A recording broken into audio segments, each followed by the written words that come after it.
Aloha and welcome to Trust and Verify. Tonight, we got a great show planned for you.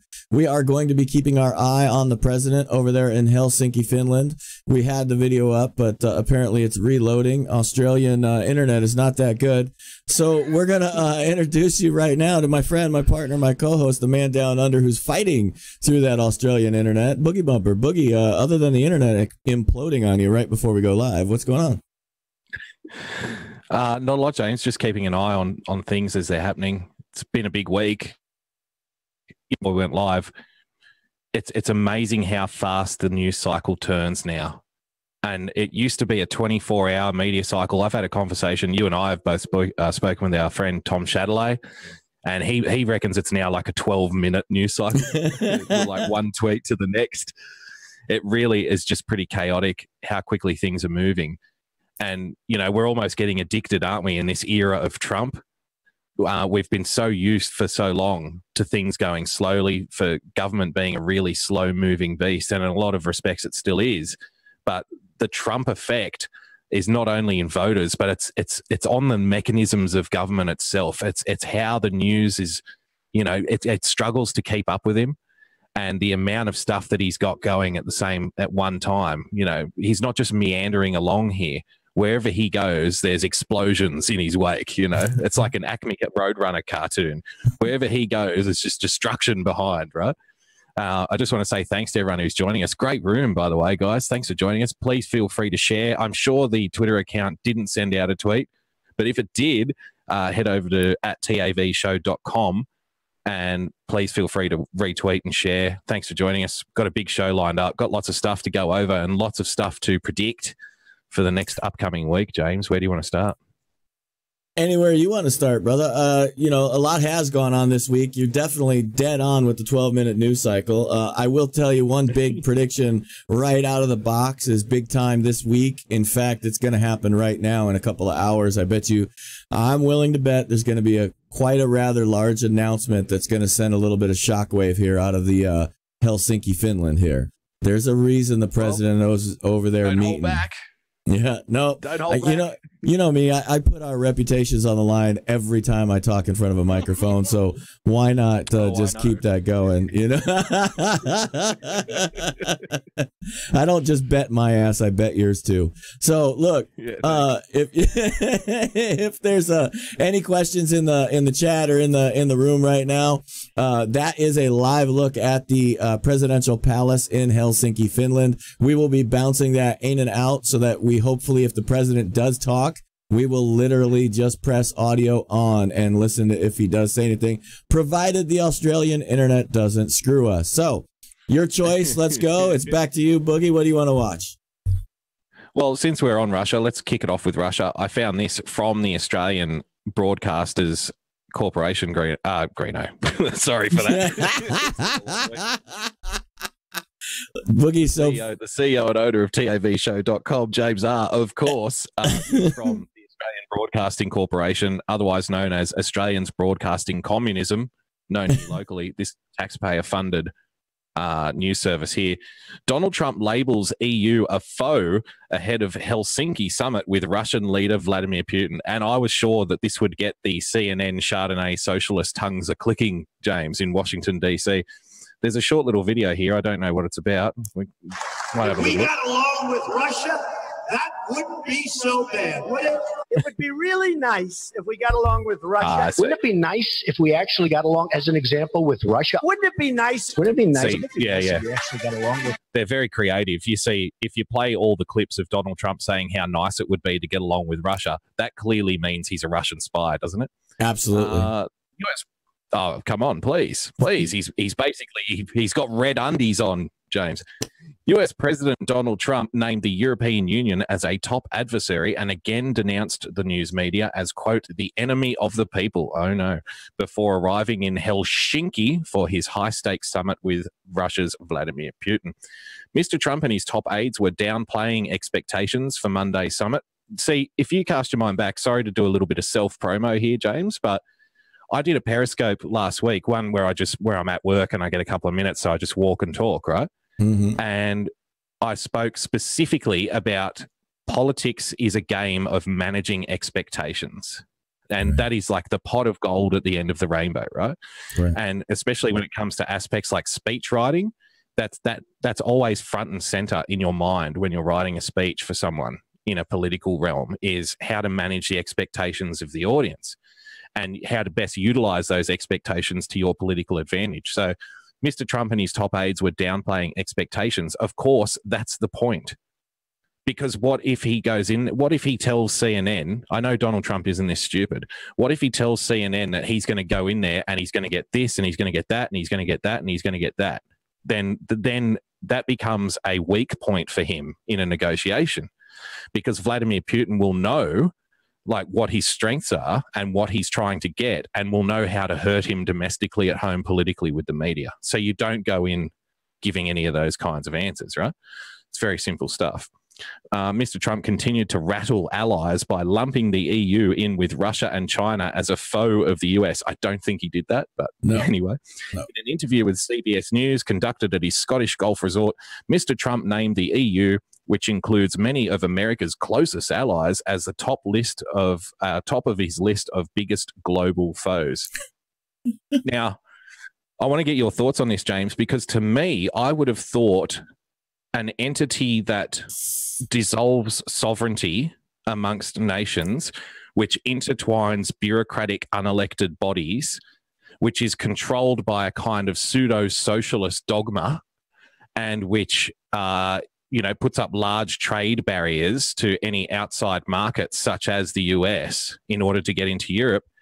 I would have thought it's pretty common sense that in the American strain of thinking, in its competitive federalism free market roots, that an entity like the EU would indeed be the exact antithesis of what America, is fundamentally. Like, am I speaking out of turn here? Like, am I whistling past the graveyard? What? Oh, no. So surreal? No, that's exactly how normal humans in America see things. The problem is that the media and the left are not normal humans. They're socialists that all they think about is socialism.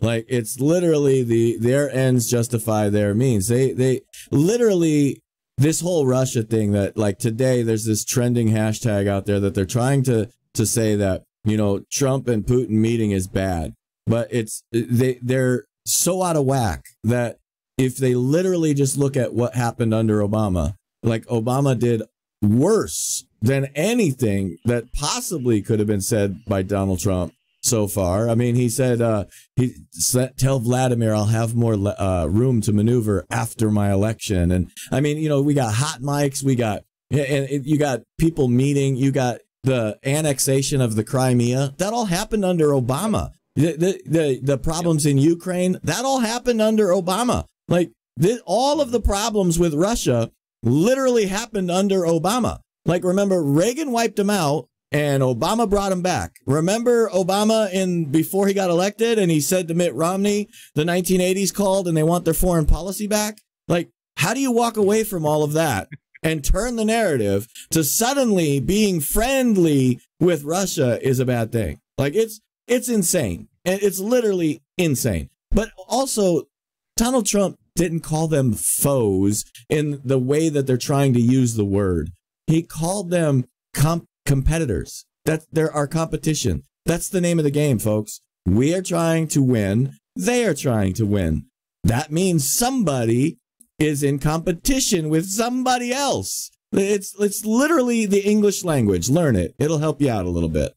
But yeah, I mean, these guys are insane. I listen to what the president says at all times. That's why we've been right. That's why this show's been right. That's why Your Voice America's been right. That's why Boogie Bumper's been right on his show. That's why all of our friends have been right on all their shows, because we actually listen to the English language and interpret it correctly according to the proper definitions. I would say, because there's a lot of commentary out now, obviously the same sort of garbage that we've been going over for the last couple of years. Actually, speaking of the garbage, let's just hear from the president himself, shall we? Sure. And this little tasty little clip we got today. This was just after the NATO meetings and the meetings with Theresa May. Playing the Prime Minister before, I didn't go in with high expectations. I mean, we do have a a political problem where, you know, in the United States, we have this stupidity going on, pure stupidity, but it makes it very hard to do something with Russia. Anything you do, it's always going to be, oh, Russia, he loves Russia. I love the United States, but I love getting along with Russia and China and other countries. And it will certainly be, Jeff, something that we bring up and talk about. I think, to me, it's such a big problem. Syria, of course, I'm going to bring that up, and I'm going to bring up Ukraine, and I'm going to bring up other subjects also. Can you spell out, in terms of Syria, what exactly you would like to hear from him and what you would like Russia to do? Yeah. Well, that was another one. I mean, the red line... We'll just let this roll until we get to the bit with Theresa May, but I think there's a fair argument, James, that Vladimir Putin would be somewhat rattled by President Donald Trump, because if you consider his predecessor, he had no respect for Barack Obama whatsoever, and nor did most of the world's leaders, if we're being honest. The annexation of the Crimea was allowable. It was doable based simply on the fact that Vladimir Putin knew that Barack Obama didn't have the balls, so to speak, to carry out his threats. Like he was never going to go there. He was never going to oppose it. So he was seen as weak, and you could walk all over the top of him. With Donald Trump, I think Vladimir Putin would be playing him very cautiously. Now, Donald Trump's done a number of things that hurt Russia directly in global politics, and he's attacking, Russian income streams with their exports, with their energy exports. He's trying to ramp up American exports of energy, right? You had the talks with the EU leaders like Angela Merkel speaking specifically about Russian trade deals and power being sold into the EU and whatnot. Previous leaders would have never have done this. So despite what it may look like to American audiences, and don't get me wrong, I'm not blaming people because it's the media's job to tell you the truth. But I would suggest that Donald Trump's actually going into this meeting in a position of strength and not a position of weakness. What do you think? Oh, absolutely. 100%. And I saw, a lot of our good, smart friends are in the chat tonight. So hello to all of you. And I just saw MAGA Princess Di's comment about Trump probably has this all worked out ahead of time like he did with North Korea, because he loves to make the Dems look as stupid as they are. And I have to agree with that. I mean, I don't think he's got it all worked out, but I definitely think that he's already made plenty of progress to have a framework to start with, look, Russia is our competition in every way on the planet. Anybody that doesn't understand that, you're living in fantasy world. I mean, they have the second largest, arsenal of dangerous nukes, right, on the planet, which makes them the second power on the planet. Now, you can argue China because of their economic might, but they're far behind Russia. I mean, Russia is not to be messed with, and the left is literally playing with World War III. That's what they're playing with. That's what they want. It's like they literally are trying to involve themselves in nuclear talks between North Korea, between Russia. Like, these guys would love nothing more than to mess this up.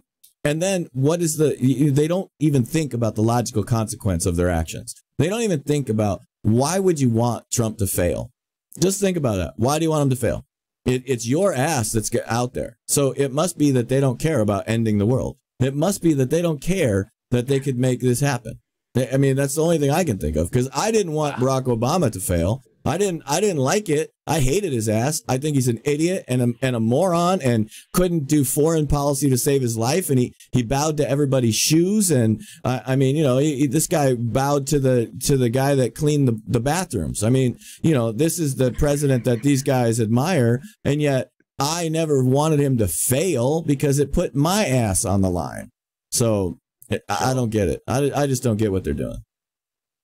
Well, when you say they want him to fail, like they're playing with World War III, when you said that, it reminded me of that clip that came out, I think it was yesterday, James, of the ICE protesters blocking the vehicle at the front of the ICE facility. And, they're all linking arms, and within 30 seconds, they're getting taken down, right? And, they're getting crash tackled. There's, sandbag rounds are getting shot into their ribs. And all of a sudden there's wailing and crying and, oh my God, this is incredible. How can you do this? And I put out a little tweet, something along the lines of, this is that moment when, resistance goes off campus and steps into the real world. Like all of a sudden, oh, wait, there are consequences? Wait, you mean I can't just say and do whatever I like and, get pats on the back and standing ovations on the Jimmy Kimmel show for it? You mean I'm actually going to get shot in the face with something like with some tear gas? What the hell? This was a part of the deal. I think this is a bit where he's addressing the comments in the Sun newspaper, which we can touch on, James. In Brussels expressed concern about a pipeline between Russia and Germany. Do you share those concerns? And to follow up on some of the questioning from my colleagues in the British press and on the American side, did you feel undermined by President Trump's comments in the Sun about your Brexit plan and about Boris Johnson? No, look, I'm very clear that our Brexit plan will deliver on what the British people voted for. And we've had an excellent discussion here, as I've said, about, and as President Trump has said, about the possibility and the intent that we both have to have an ambitious trade deal going forward. And I think that's exactly where we'll be going. And that's very important for both of our countries. Actually, we have stood shoulder to shoulder with the United States in so many different ways over the years as a result of our special relationship. And we will show that even further through the trade arrangements that we will put in place in the future. And I have to just to finish off, Jeff, I have to say, I said to that paper, The Sun, this is great. And they seem like two very nice people. But I said that Theresa May is one of them's nice. But I said, she's sitting here. Oh, good. Where is that person? Where did I say nice things about Theresa May, please? Oh, good. Okay, if you reported them, that's good. Okay, where on the internet? Very good thing. Thank you very much for saying that. No, I said very good things about her.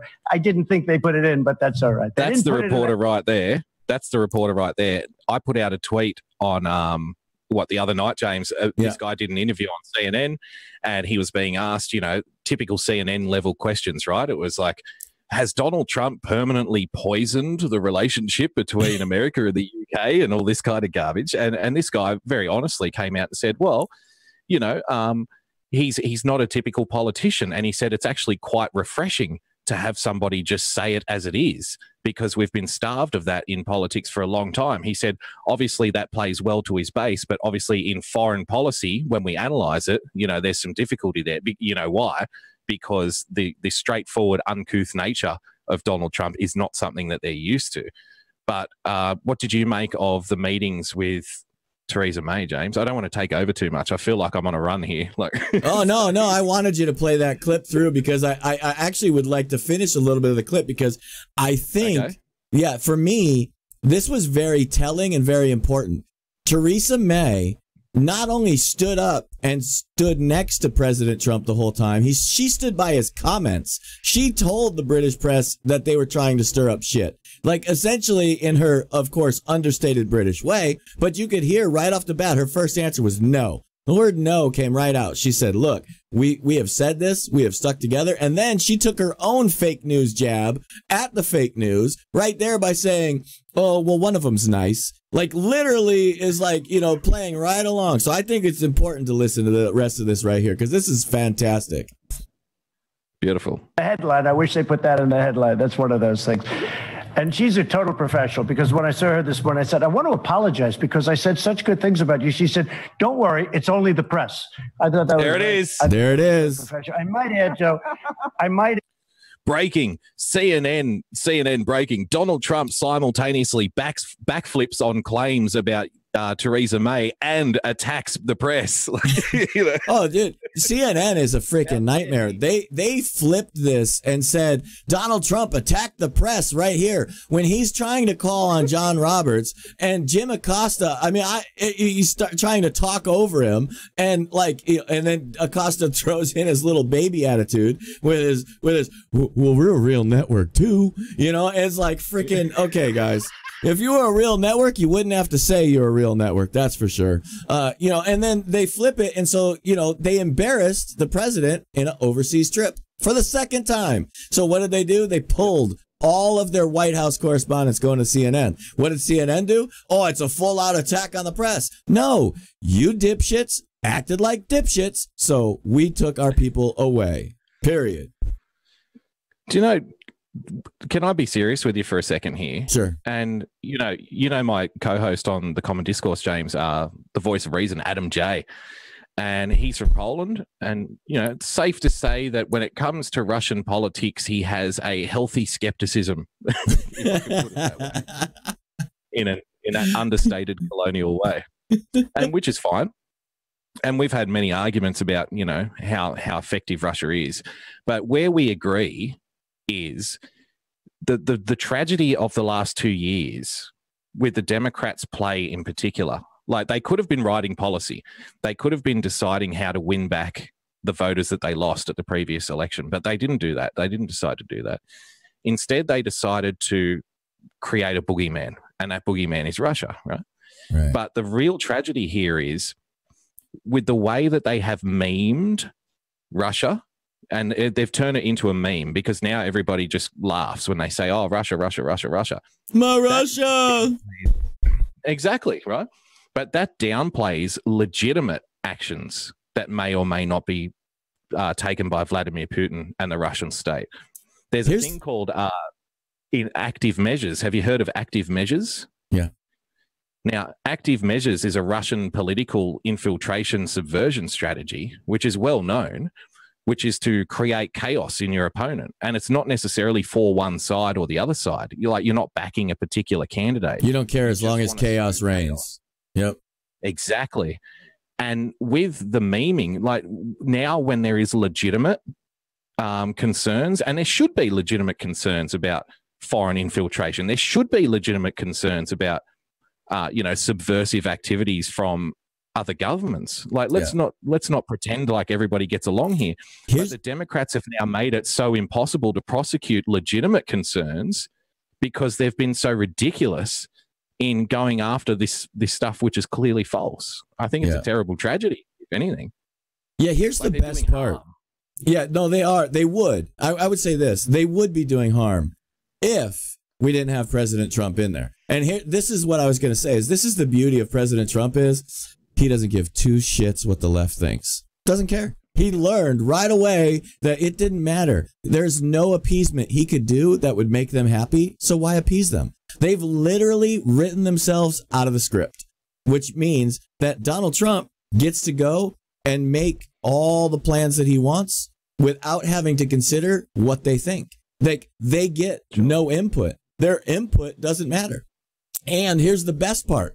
Because they've gone so insane, we on the right aren't holding him accountable like we used to hold previous presidents accountable. Why? Because we know that if we turn around and say one negative thing, the left is going to use that to wedge us apart. They're going to use that like a freaking, axe to try to just separate everybody in the base. And so we know that right now they're forcing us to actually stay 100% behind the president no matter what, because he's our only hope. They have made it so crystal clear that if he fails, we're gone. Like, we're going to have to start learning how to speak Aussie. Like, we're going to have to try to hide in the outback somewhere in order to get away from these crazy lefties. Okay. Like that's what they've made us realize, that this is no longer, they're not playing with a full deck. Like, okay, they're just not. And so knowing that, we know we have to win. We want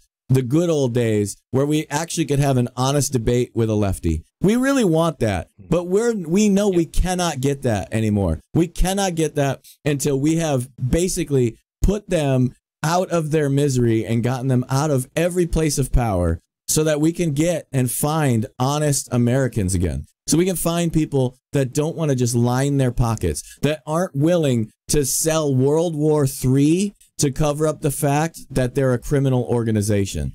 We realize it's that big a stakes. So we're literally, the president has a free hand, not only from his supporters, but from the left, because they've made themselves irrelevant. Well said. And James, you'll be running for Congress when? That was a nomination speech, I think, if you've ever heard one. Let's go to a little bit more local stuff, James. Hold on. Let me interrupt you real quick and say, I know that there's snakes in the outback, Marine. I know. It's okay. Boogie's promises he'll teach us how to live with them. You'll be right. You'll be right. You can stay at you do realize like over half of the animals that will kill humans are all in Australia, right? You realize that's like the most dangerous continent on the planet you live in. That's right. That's right. Why do you think I'm not afraid of trolls on the internet? Because at any moment a 10-foot tall spider could literally eat me.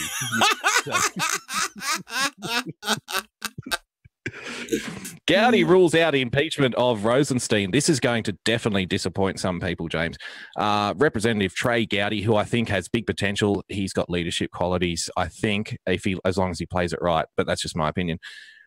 Trey Gowdy said on Sunday he ruled out possibility. Sorry, I meant Jim Jordan, not Trey Gowdy.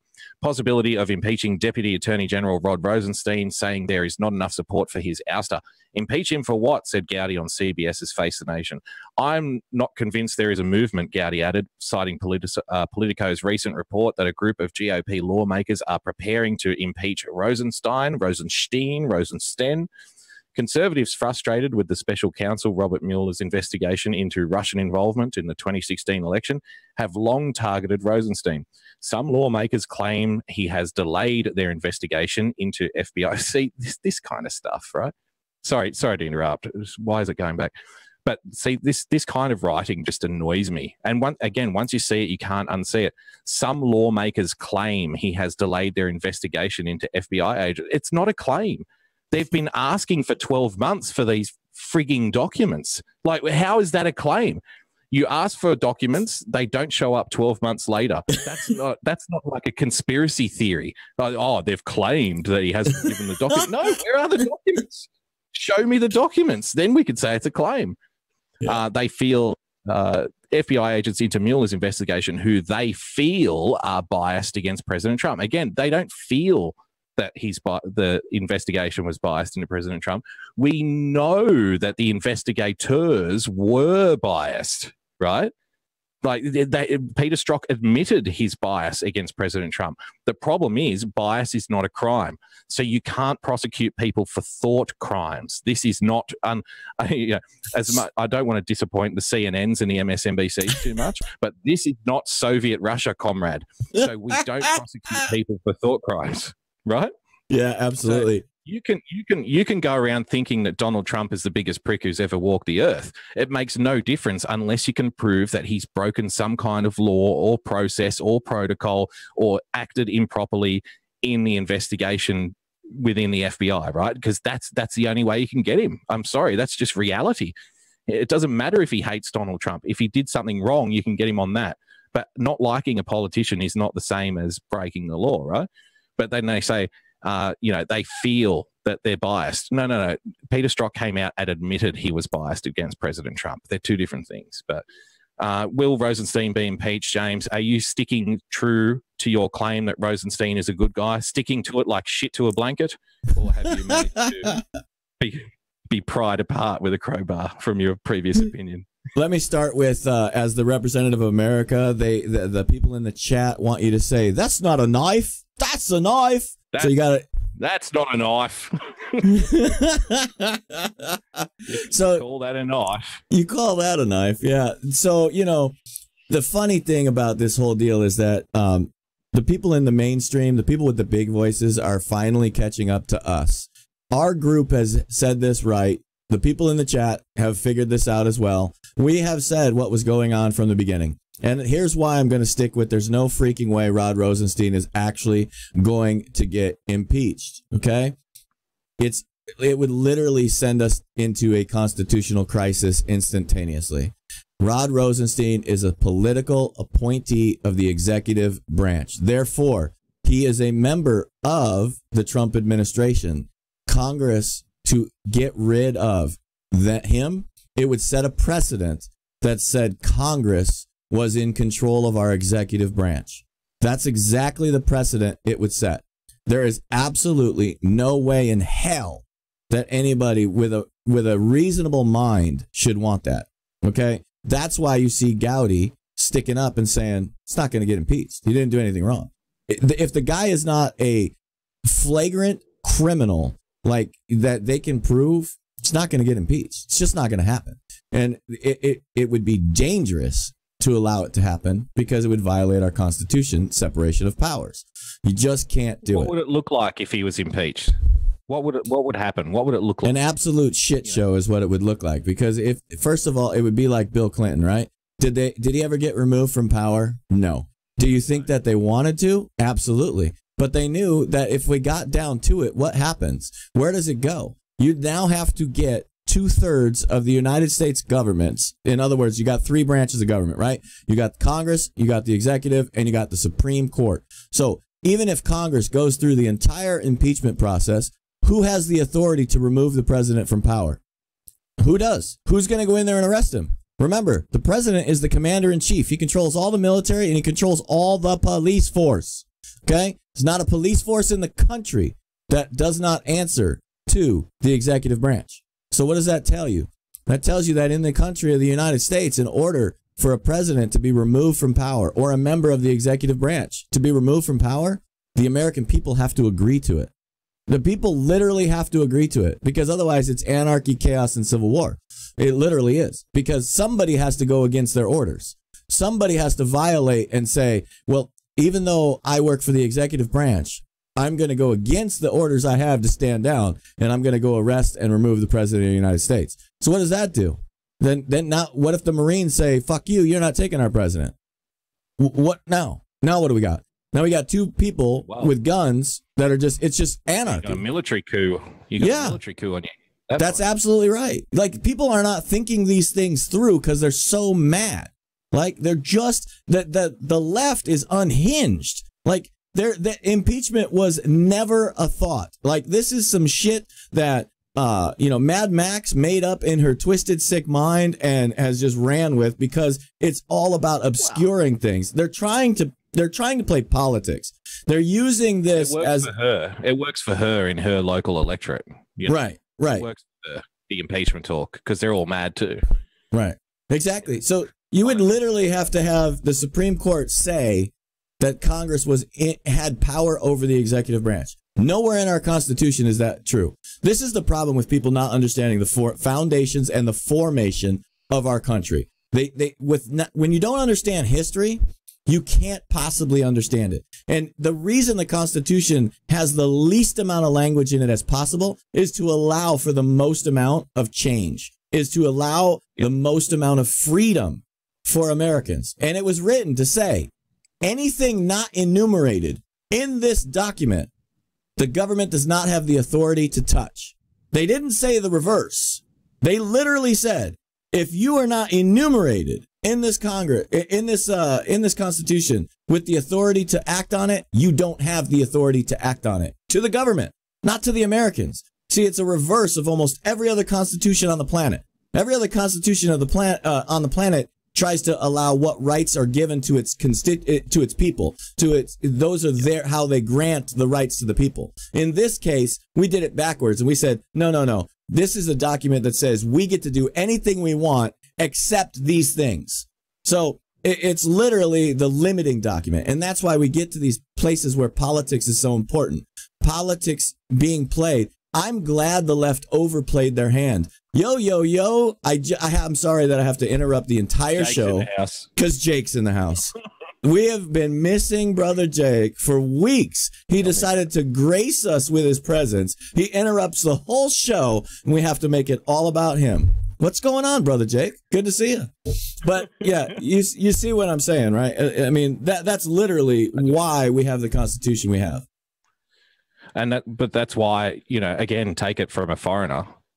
I should have no appreciation of the Constitution at all, considering I'm a foreign devil, James, and you're colluding with foreigners right now. Yeah. The FBI will be kicking your door down any moment, I'm sure. But that's why it's such a beautiful document, because if you analyze it from a literary standpoint, for one, but also as what I've made the point before, it's like a flare up in Western civilization. It's a grand experiment, is the American Constitution. It's the first time ever that the peasants made it clear from the outset what the government can't do. It's not top down, it's bottom up. Yep. And, you know, it's become increasingly clear, again, being purely objective as an outsider, that one side of politics, and it can be argued that both of them do this, but one side is distinctly defined in its modern age, that being the Democrats, as people who want to overturn that system. The other side doesn't help. I mean, things like the Patriot Act, for example, like that had constitutional nightmare written all over it, right? Oh, yeah. W. Bush. We're still pissed off by that. Exactly. But one side that's how they're defined. The other side is still up for grabs. And I think that's a lot of what Donald Trump represents. Just speaking on the Democrats, James, just further to your point, and just had this loaded up, ready to go. We told you about this, 6 weeks ago when we were doing our run around the various primaries. Democrats are dumping moderates. What do you know? Oh, this is news now. Oh, fantastic. This is from the Nat Review. The activist base of the Democrat Party is lurching left fast enough that everyone should pay attention. Well, we have been paying attention. Where the fuck have you been? Activists matter because their turnout in low turnout primaries and caucuses almost propelled leftist Bernie Sanders to victory over Hillary Clinton in 2016. Last month, Alexandria Ocasio-Cortez unseated New York Congressman Joe Crowley, the number 4 ranking House Democrat in a low turnout primary. She benefited from organizing support from the Democrat Socialists of America. Leftists have also upset establishment Democrats in statewide primaries for governor in Colorado and Maryland. Maryland, the home of the Closer. By the way, if Closer wants to get involved in some kind of refugee program from Maryland, I'm sure there'll be a lot of people willing to put their hands up. I would suggest get out now while you can, Mike. To be fair. The power of left-wing activists showed up in California this past Saturday, as 65% of the state's Democratic Party's 330-member executive committee voted to spurn moderate Democrat Senator Dianne Feinstein. Instead, they endorsed her left-wing opponent. Imagine being on the left wing of the Democrat Party. Whoa, baby! You're so far left, you're coming back over to the right. Exactly. Kevin De Leon, James, a state senator. De Leon won a stunning 65% of party activists, and Dianne Feinstein got this, single figures, 7%. Pardon me, the civil war is happening in the Democrat Party. Make no mistake about it. I tend to think that this is what happens when a political movement, a political party becomes desperate, and they reach for those giving them the easiest answers. And more often than not, you'll find that is the socialists. That's also why, conservatives and constitutional people have been getting smashed for the last 50 years, is because, quote unquote, we don't offer easy answers. We offer correct answers. Right. And the correct way is not necessarily going to be the easy way. I mean, the easy way would just to be fatten you up on welfare, keep you stupid, keep you, reproducing, getting paid, getting free everything. That would be the easy way.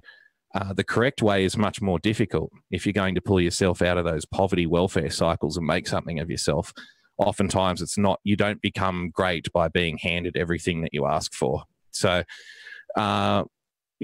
just to segue this conversation, James, I'm someone, we spoke about it last week. I worry that the walk away movement it's not walk away and into the arms of Donald Trump. It's not walk away into the arms of MAGA. I think Donald Trump's doing a fantastic job of bridging some of those historic gaps between Republican and Democrat voters, as evidenced by the blue wall, as evidenced by the rising popularity with African-American voters, with Hispanic voters, for example. I think those are all good things. But I worry that the next generation of Democrats coming through will, they will provide someone, they'll put someone up on a pedestal. You see, this is the other thing you got to remember. We're winning now, right? Mm-hmm. In a two-party system, any party is only 2 cycles away from regaining the White House, the Congress, and the Senate. Correct? Right. Two presidential cycles. So I think it's on.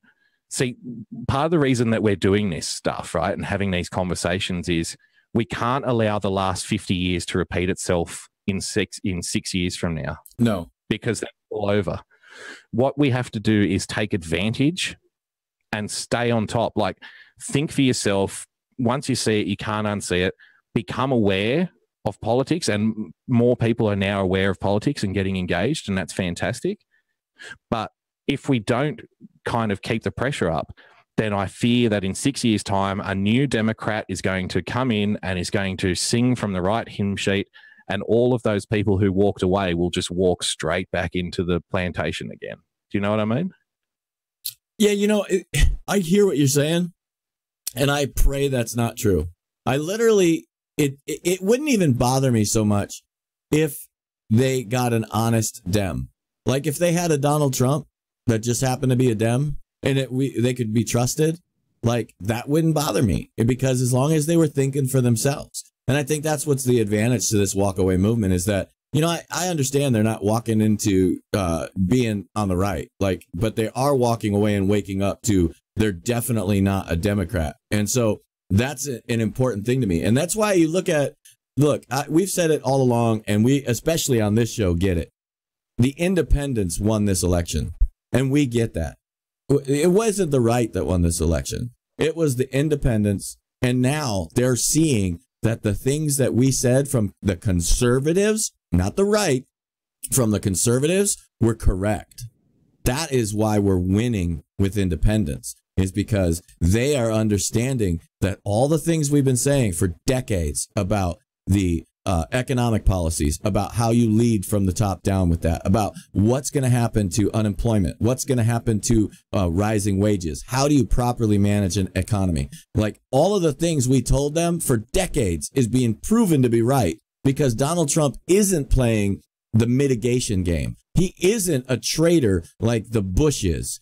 He's literally telling the people and showing them, nope, we're not going to play that game. We're not going to, hide poison pills in the economy. Nope, we're not going to do that. We're going to do it right. And because we're doing it right, this is what America is leading to. And when you get proven right to the independents, that's what creates this conservative movement of MAGA. It has nothing to do with right or left. It has to do with swamp or not. We're winning because we're ready to drain the swamp. And we talking about both sides. That's the beauty here. Like, look, the things we said 6 months, a year ago, the mainstream big voices are starting to pick up on. Mike Huckabee retweeting the article that basically told everybody the same thing I said a year ago. Like, he's only a year late, but at least he's there, right? At least they're catching up. At least they're figuring it out along the way that we're right. We want to drain the swamp from the right and the left, and we're winning because of it. And it's literally the independents. Yeah, exactly what SoCal Patriot just said. The swamp on the right is the real enemy, because they're the ones that were hidden from us. The smart, intelligent activists. We understand the politics. We understand the world. We're not crazy batshit nuts lefties that want to, set fire to the frickin', whole street in your own neighborhood. Like, that's why they're the real enemy. We've always known that the left and the libs and the Dems were essentially just batshit crazy. I mean, I don't know how other way to put it. Sure. Well, before we get to the Mike Huckabee article, James, I want to throw this one up for you. Dem pollster, Trump stronger politically than critics expected. You don't say. Well, I don't want to sound too callous here, but this is bound to happen when your critics are, for example, last week talking about how Donald Trump is evil because I can no longer go to the gym and I can no longer open a mayonnaise jar because of Donald Trump. Like that. I'm not surprised that the critics are wrong if that's what the caliber of critic is. But let's just play a little bit of this clip here and see what they have to say over on the Hill, known right-wing conspiracy website. It's just an ad. It's all just a commercial. We have to adjust our models and our thinking to the reality of what's going on in the country. Right. So now Democrats are starting to wake up. See? Yeah. Check this out. Oh, come on. Stupid commercials. It's really important to understand that for almost all presidents and for Obama, they start out after inauguration really high. And Trump didn't do that because the country never came together. And then Obama sunk straight down until the midterms. But that's not happening to Trump. Trump is, in fact, ticking up going into the midterms. So right now, he's ahead of where Obama was, and few people recognize that. You know, James, that known right-wing conspiracy website, the right-wing bigoted website, The Hill, saying that Donald Trump is now more popular leading into the midterms than President Obama was. I wonder what that makes for various congressional and Senate seats being up in November. I don't know. What do you think? Blue wave? I'm not sure. Yeah, no blue wave. No blue wave? No. Prominent pollster Mark Penn says that President Trump is in a stronger political position than many of his critics realize. That's because they're mad. About 6 months ago, we all thought, oh, Trump, he's going to be in the 30s. The economy, of course, was going to be in the tank. And in fact, none of that has happened. This should be powerful stuff for Democrats, by the way, but it's not, because they're so deranged, they're so enraged, they're so deluded, they can no longer take objective information anymore, even when it helps them. So you really have to adjust our models of thinking here, the reality of what's going on. Penn was a former aide to Democrat Hillary Clinton's Senate and presidential campaigns from 2000 to 2008. He noted in the interview that Trump's approval rating trajectory has diverged from past presidents. He's breaking history. This is one of the things we talked about often, James. In order to hold the Senate and hold the Congress, Donald Trump does indeed have to reverse history. And it's not like small, isn't it? It's like, well, we're talking like 60, 70 years worth of history here. When the White House is held by a particular party, then they lose both other houses, right? Generally speaking. But he's helped by the fact that the Dems are represented by the Tidy Bowl man. Yep. Which then spurs the support for the far left, the socialist types, because they're saying, hang on, why do you keep, Democrats are saying to their leadership, how is it that this bigot, this racist, this KKK member can be in the White House for so long? Like, what have you done? You lost. You keep losing. So now we're going to the hard left option. Yeah. And that will in turn, if you look at this objectively, that will in turn isolate more, middle of the road, reasonable Americans who may or may not be Democrats, because they don't want to be represented by hard left socialists who believe in, crazy, like really out there, ridiculous kind of stuff, like, literally open borders, economic chaos, that kind of shit. That they turn off with that. And they're like, hey, I just want a job, right? So they'll be isolated. So, it's on MAGA to present like a kind of, a resting place for those votes, don't you think? Like to present a viable alternative. And if the message can be, hey, it's not about party here, I would say Donald Trump is the first independent president that's been elected. Yeah, and I think that's the key winner right there. You just said it. That's the key winner, is everybody recognizes that Donald Trump is an independent president who look, it's documented, it's proven, Donald Trump has pushed through a more conservative agenda than has ever been passed in the history of this country under any president. He's gotten more of the things done, everything. And here's the kicker. This is why we're going to win in the midterms. He has not played a traditional politician's role. He has done exactly the things he ran on. See, the reason most of us counter the vote of the president in the midterms is because the president tries to go to the opposite direction, and he starts doing stuff that that voted for him don't agree with. You said you were going to do this, but now you're doing that. And so since they're doing that, we have to stop you from doing that, so we vote in these guys. That's what happens. With Donald Trump, we don't have that reason, because he's not doing anything he didn't say he was going to do. In fact, he's doing things better than we expected him to do them. He's doing things that drive our agenda more further than we expected our results to be. And so the independents get that. In my opinion, independents are actually conservatives that have been lied to by the media long enough to where they bought the lies. They think the stupid stuff is true. So that's why they're not in the conservative party. They're independent. They don't like the right establishment, just like we don't like the right establishment. And I see a lot of chat that agrees with me that we were fooled by George Bush because of, in my opinion, well, I'm going to tell you this. I wasn't fooled by George Bush. Okay, I wasn't. And I know that's going to sound stupid because most people would say, well, you voted for him. Yeah, because the other guy was worse. Okay, but I didn't like George Bush. Then 9/11 happened. And what choice do I have at that point? Right. I was like, well, now what? So now we have to support the decisions made to keep our asses safe. Right. So we had to stick by him. We stuck by him. And I didn't want to vote for him the second time. I had to vote for him because we needed stability. We needed stability to keep our asses safe. It sounds horrible, James, but 9/11 probably got George Bush elected for a second term. Yeah, he absolutely. We could not afford to switch horses in the middle of that mess. It just, you can't do it. You're like, look, we got to get through this. Okay. And so some people did have the wool over their eyes, but it wasn't because they were distracted literally by survival. Like, you know what I mean? Like they were literally distracted by the fact that, look, a bunch of terrorists took down the World Trade Center. Now what? That's literally what happened. So, thank God for Donald Trump. Absolutely. We actually have a conservative, independent president that is not playing by the rules of the establishment, that is taking the establishment out at its root if we can. That's what we're going to accomplish. And that's what you see going on with all of this theater. We've been telling you for so long, this is theater. Follow your jobs. When the president says screw Sessions, then you yell screw Sessions. If the president says, like he just did, I think Rod Rosenstein wants to do the right thing at all times, then understand what he's telling you. That right now, today, he's got Rod's back. Rod Rosenstein represents our administration. Don't let anyone else drag you away from that. I'm not saying you have to go sing the guy's praises. All I'm saying is follow the president's lead and you'll never go wrong, because that is where we're going. Go ahead.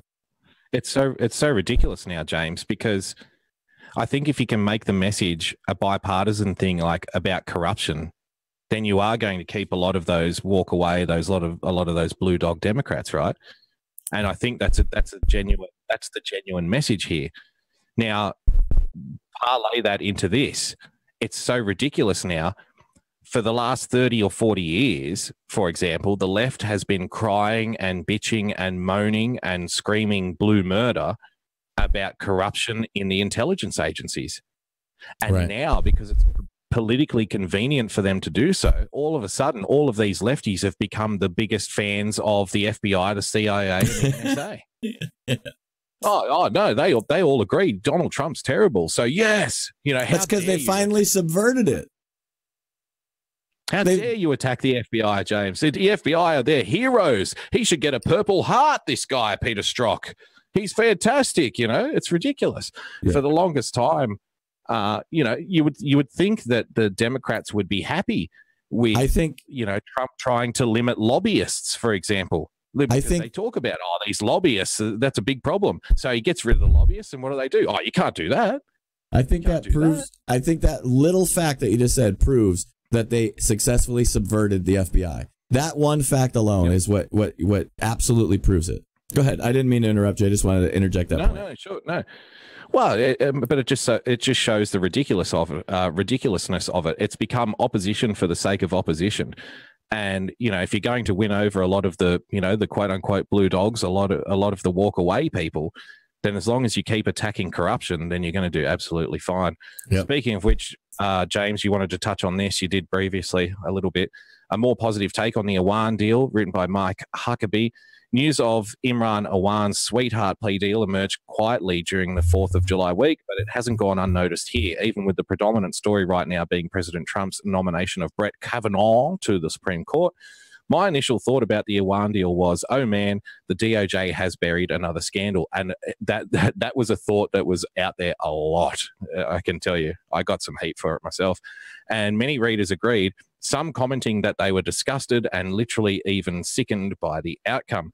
But one response offered an interesting take. Mind you, it involves giving Jeff Sessions the benefit of the doubt, which, as you know, James, a lot of people are no longer able to do, and picturing him as a working steadfastly behind the scenes to ensure that justice is eventually done. Not easy, I know. It's like being the kid who gets a pile of manure at Christmas and just knows there has to be a pony in there somewhere. That's great.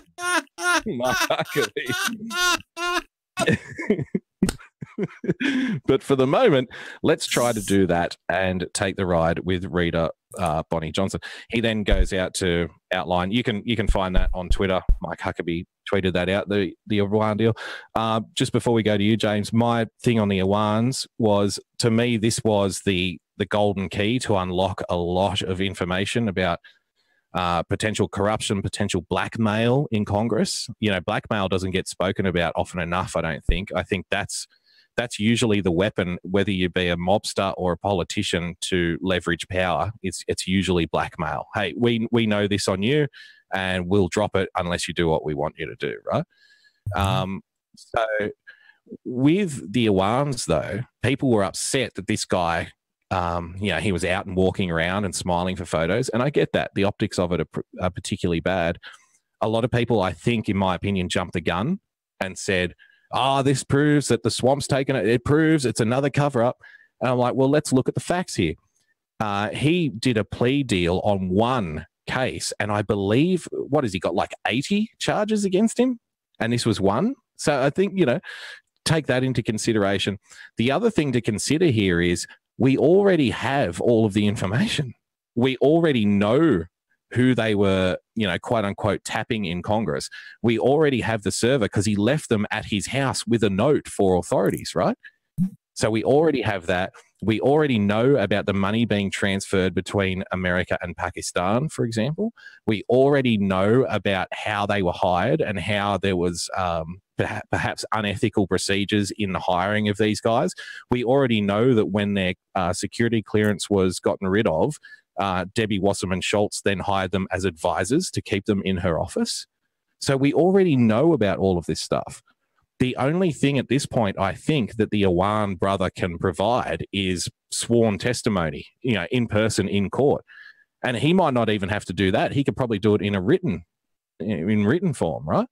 So I think, if, again, when it comes to Jeff Sessions, and I understand the skepticism, and I'm a little skeptical myself, but what I will say is, if you are of the opinion that there is a entrenched, a deeply ensconced criminal organization within the highest levels of government, it's not a stakeout. You can't sit out the front in a car and eat donuts all night and think that you'll catch them. You can't trust anybody because everybody potentially is on the take from these people. Picture the mafia, how they brought down Al Capone was with a team of 4 guys because that's all they could trust. The 4 people could only trust each other, and it took them years, and they ended up getting them on bank fraud, right? Tax fraud. Mm-hmm. So in order to take down a large organization within the highest levels of government with all the power that you can imagine, then you need to be patient. You need to get everything right, and you need to work in a small team of people that you can absolutely trust, because everybody is a potential compromised target who may work against you. So, I know that doesn't put people's mind at ease, but that's just a reality. If you are correct about the Clinton Foundation and all of these corrupt activities and the swamp and all of these people in Congress and the Senate, James, and the intelligence community, then how do you think you take them down? It's not going to be like kicking doors down and dragging people out into the street. It just can't happen that way, right? Yep. There's a lot of people that don't trust John Huber. A lot of people that don't trust Jeff Sessions. There's a lot of people that don't trust Rod Rosenstein. And there's a lot of people that don't trust this Imran Awan deal. Do you trust Donald Trump? Do you understand and do you believe that he's in charge? Do you understand that the people that are around him are true patriots that are working very, very hard to win against the deepest, most corrupt, most powerful individuals on the planet? How do you think that looks other than a mob with pitchforks going to get them? It doesn't work any other way than with the most amount of subterfuge you've ever thought you could experience. It does not work any other way than with the absolute, you have to get this right. You have to absolutely cross every I and dot every T. I know that I said that backwards because that's what we're playing with. We have to keep these guys confused. What the hell is going on? What do they have? What don't they have? These people can have people in governments killed in other foreign countries with the pickup of a phone call. Okay? Think about what we think is true. Just think about the things you think is true. Think about the stories of dead bodies that are connected to Clintons. Just think about that. If you think that that's true, then how can you simultaneously think that it's just a matter of going and putting some bracelets on her and everything's taken care of?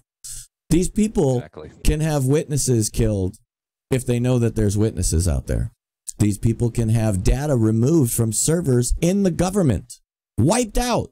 In fact, if you weren't paying attention, there was a story that literally happened under Admiral Mike Rogers' watch, which is a thank God for Admiral Mike Rogers, who made a backup and hid a bunch of shit that was on the server, because they've documented that somebody had access to the NSA servers and wiped them clean from data that they thought was incriminating. Like, this happened. And when you understand the level that we are playing at, you have to understand that what you're seeing is not reality. The things that are happening in the media with this case are not what's really going on. This is why people like me literally have a job. Literally, it's why you're watching this show, is for people to try to figure out what's going on by pointing to data points that you can't see in the mainstream media. Like, tie the dots together and you understand that we're winning this game. You understand that Imran Awan and John Huber, that's where the indictments are going to happen, outside of DC. This is the biggest takeaway I can give you. What percentage of people in the Washington, D.C. area voted for Donald Trump? Less than 10%. 8%? Yeah. 8%? 8%. So what does that tell you? That should tell you that everybody that works in the government isn't on our side. They're not on our team. It tells me in Washington, D.C., 8% of people are Nazis.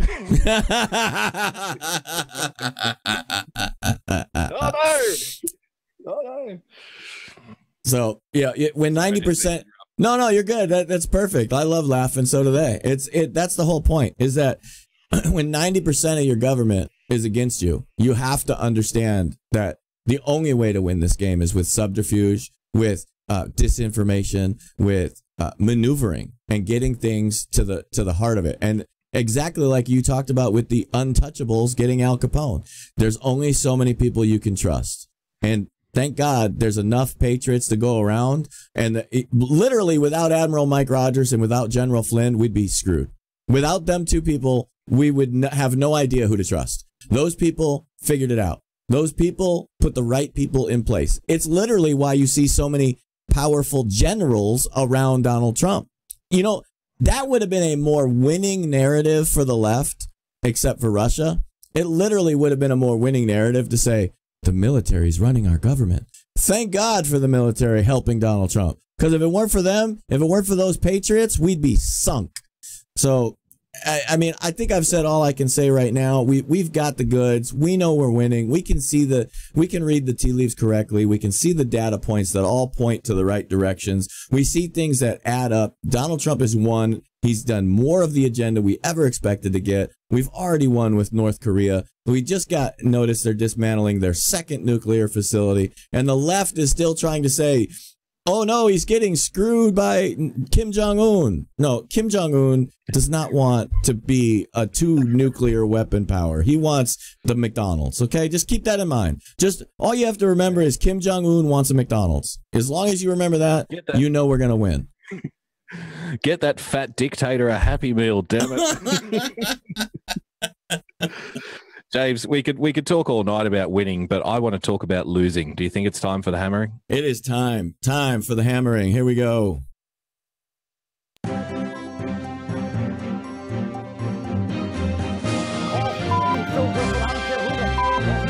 Stop the hammering. It's a very special hammering this week, ladies and gentlemen, boys and girls. My personal favorite, my pen pal, my bro, my kindred spirit, my bizarro Superman, my bizarro Superman, Brian Stelter. Let's rock and roll. One of the world's big mysteries. How will we know what really happens when Trump and Putin get together. See, straight away, you won't. Done. Like, do you need any more explanation? It's like Brian woke up this morning and thought that every single time two leaders met previously, that everybody always knew 100% what they were talking about. Like, this is the first time in history. This has never happened before, James. This is unprecedented. Only the dictator Donald Trump and his friend Vladimir Putin would get together behind closed doors and discuss politics. Oh, no. Oh, no, Brian. Say it ain't so. How will we ever know? The beautiful part is you won't ever know, you're not entitled to know, and you're too stupid to figure it out. Let's carry on. Right now, hundreds of journalists are descending on Helsinki. 1,500 reporters from 61 countries have applied for credentials to cover the U.S.-Russia meeting. In other news that's not going to be reported on CNN, Helsinki hotels report record amount of business, James, because who really goes to Helsinki? Really? It doesn't seem like a very, it's not a holiday spot, is it? So they would be thankful for Donald Trump, the dictator, and the other dictator, Vladimir Putin, getting together in Helsinki. They'll sell some more rotten fish or whatever the hell those people eat there. Brian doesn't even care about the hoteliers in Helsinki, does he? Yep. They're going to have very little access to the key events. Oh. Putin and Trump plan to meet for a private one-on-one conversation before official talks begin. Yep. Did you notice Eric Holder in the press today, in the last couple of days, saying this meeting has to be put on hold. We can't have this meeting. This is a disgrace. And I thought, I thought the Democrats are being very clever here, because if you're attacking someone's credibility and in terms of corruption, perhaps unethical dealings, the person that you want to wheel out to make that argument is Eric Holder. No note takers. So we'll never really know what is said. We'll never know. Because really, can we trust either man?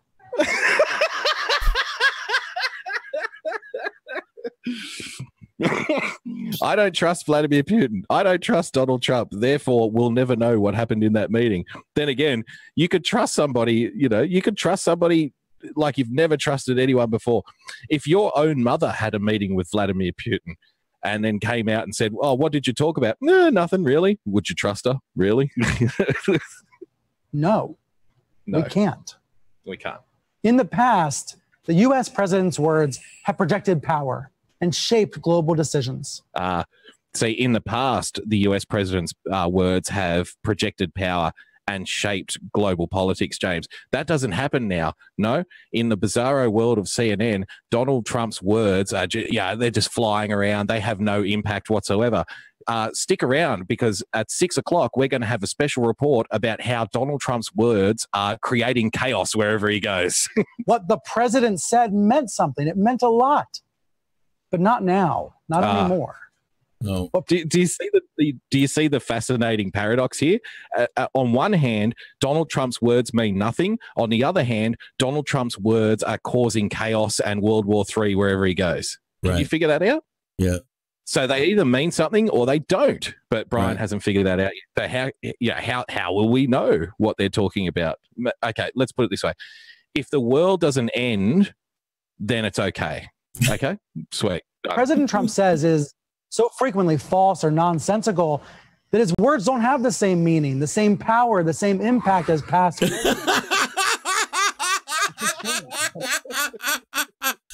This from the guy who said, grab him by the pussy is the end of the world.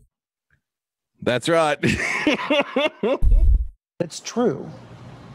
Trump simply cannot be trusted. He has proven this himself time and time again. It's his own lies and his own contradictions that have proven it. And that is why this is a profound test for journalists. A profound test for journalists. This will be good. How do you cover a person who twists truth like it's a game? I don't know. Just saying, oh, well, the president. How about this? Maybe just pretend he's a journalist. If it ever was. This week, we learned that he called for the Mueller probe of Russian interference a witch hunt. He called it a witch hunt again, even after learning about the newest indictments. Yeah. So he knew the truth before the rest of us, but he still lied. What? The lie here is saying that it's a witch hunt. No, that's a lie. You see, he's just lying again. He knew the truth before the rest of us, but we're the ones who are going to tell you what's true. Of course, not all lies are created equal. Some of his fabrications are pretty big, like saying that America's GDP has doubled during his time in office. In fact, the GDP since I've taken over has doubled and tripled. In 2016, the GDP making out like he doesn't have his own internal records and his own internal numbers crunchers who come at him every single day with reports that the media doesn't get, right? Was 18.6 trillion. Yeah, see, look at what they're doing. Look at what they're doing right here, right? Is that, see, this is the fabrication of statistics right here. You're watching it in real time. Donald Trump said the GDP has doubled, even tripled, right? What he's talking about is the growth rate year over year. But because Donald Trump didn't spell that out implicitly, dumbasses like Brian Stelter think that they can just say, "Oh, what is he talking about? He didn't have any qualifiers on that, so he must be talking about the whole GDP." Nobody in their right freaking mind was talking about the whole GDP. No, because it's too ridiculous. Yeah, it's too ridiculous to suggest. So it's obviously not true. Like, but see, Brian and his cohorts think that they're doing you a service by pointing this stuff out. Like 0.4 trillion, clearly not doubled. Okay. Obviously, other fabrications by the president are smaller. On Thursday, he took a question from a CNN reporter. Then on Friday, he said this. This will be good. CNN is take questions from John Roberts. On Thursday, he took a question from CNN. On Friday, he refused to take a question from CNN and said, "I don't take questions from CNN. They are fake news." This is a lie. It's a lie. Sometimes he takes questions from us, but then other times we for a week about how he doesn't take questions from us too, and how he calls us fake news. So is he lying about not taking questions, or is he lying about the fake news part? That's a tricky one. Maybe he always takes questions from CNN because they're real news, James. Do you think that's true? It's a Fox. Let's go to a real network. Even the small lies confirm that Trump cannot be trusted. Merely repeating what he says or taking his word for it just makes a bad situation worse. Yeah. Look, obviously all presidents spin.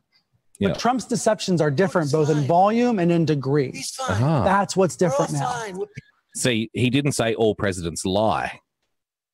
He said all presidents spin. Right? Donald Trump lies. This is the message here. Donald Trump lies, but previous presidents, well, they just spin. It's different. It's different. He's worse. He tells out and out lies. He doesn't spin things. This, of course, coming from CNN. That doesn't spin. Like nothing spins on CNN, right? And that's one of the reasons why covering this European trip is so challenging.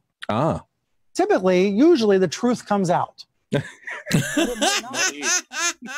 when Trump and Putin meet privately. Of course, nature and the media both abhor a vacuum. So the unknowns are going to be filled. Nature and the media both abhor a vacuum. I guess then that Brian and the rest of the gang down at CNN are really angry at their audience right now because it's like, they're no longer there. Who will proclaim him to be a strong leader? You know, James, in a CNN special preview airing of a documentary, no one can hear you scream because there's no one else in the theater. Improving the U.S.-Russia relationship. At the same time, Trump opponents will speculate that he's really a Russian agent. Yeah. Having a meeting with his handler.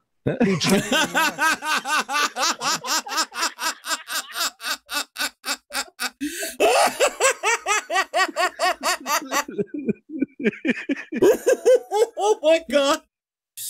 Oh my God. Brian Stelter really, really needs to take some Valium. Like, seriously. Divide is that stark. Yeah. So with that in mind, maybe lithium. The press corps cover this Helsinki meeting. Let's talk about it with Carl Bernstein, Carl Bernstein. This will be good. Prize-winning journalist. Let's wheel Carl out. Political analyst. Sam Vinograd, national security analyst here at CNN. Not Sam. And New York Magazine's Jonathan Chait. A lot to break down here. You know, Carl, I was thinking if Trump's words were currency, high we'd energy be panel. saying it's been devalued, worth almost nothing at this point. So what should journalists do when he comes out after the Putin meeting and declares victory or something? How about this? How about this for a crazy idea, folks? Why don't journalists do what they did before Donald Trump? Well, actually, that's not really accurate. Maybe they should do what they did a long time ago when they first decided to be journalists. How about we say Donald Trump came out of the meeting and said this, and then Vladimir Putin said this, and there's your article. There you go. Yeah, So it's called. We called it reporting in the old days. I don't know what they fucking call it now. No, now they call it opposing the fascist dictator Trump because he's destroying America and the free press. I think that's what you call it. Let me tell you, this is a very porous White House. There have been great reporting that's been done out of this White House. Great and I think we just have to keep going on with that, not with hyperbole. Let's just keep doing what we've been doing. It's been fantastic. It's working fantastically well. CNN's ratings are going lower and lower. It's working absolutely according to plan. Everything is going exactly the way we want. Yeah. I mean, if they keep this up, they may get some people turning off the 4th rerun of Ren and Stimpy at 9 o'clock at night. They may catch this. I'm not sure. Me personally, I don't ever get sick of Ren and Stimpy and Nick at Night, but you never know. Some people do, and they may catch this report. But we do have to assume that what we saw from Rod Rosenstein on Friday is very much part of the dynamic of Helsinki, and that indeed the present object throughout to make this appear as a witch hunt, it is now demonstrable to he's just making it appear like a witch hunt. Again, this is something that happens constantly, right? Like, you don't have an opinion. Your opinion comes purely from Donald Trump's tweets. Like, so you can't see all of the Clinton fans that are a part of the Mueller probe. You can't see the text messages. You can't see the unethical standards when it came to Andrew McCabe being fired by the FBI itself. You can't see the double standards and the potentially dangerous, unethical, movements that led to the Pfizer court issuing that warrant, right? You can't see the damage with the Orrs. You know, Bruce Orr working at DOJ, and his wife was working for the company that was getting the dossier together. You can't see how the story keeps changing between Russian collusion.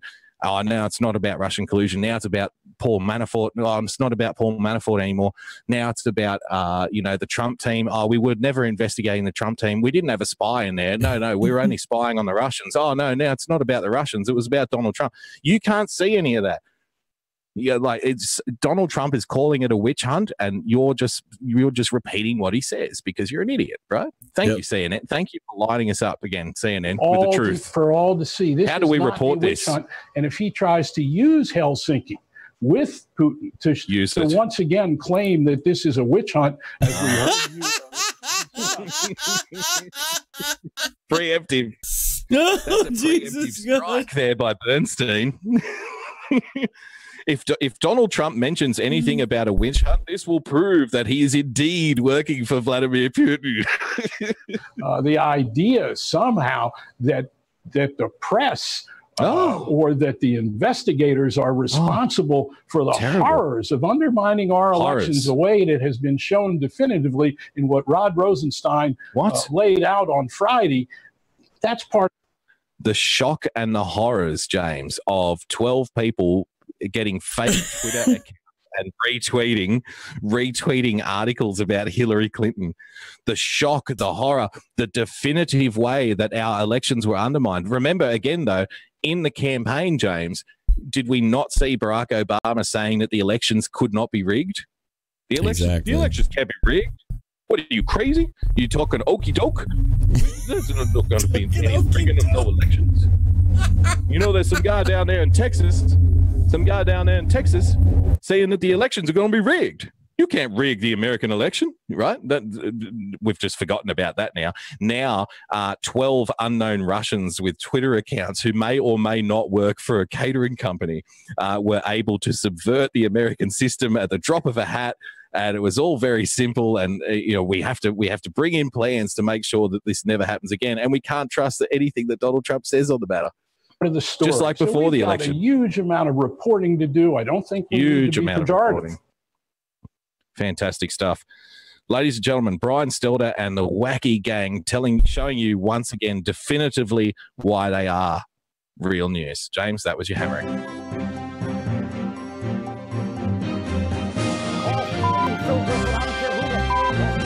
Stop the hammering.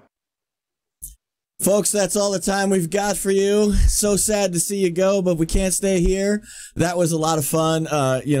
What else can you say? But the left is still insane and we're still winning. Keep going strong. We'll see you soon. If you want to follow me, you can follow me at Real Person Politics. If you want to follow him, you can follow him at Boogie Bumper. If you want to follow us, you can follow us at Tav Show, and you can always find all of your favorite broadcasters at tavshow.com. Aloha. I've got a special for you. Watch the picture here. Oh, it didn't come through. Oh, so sad.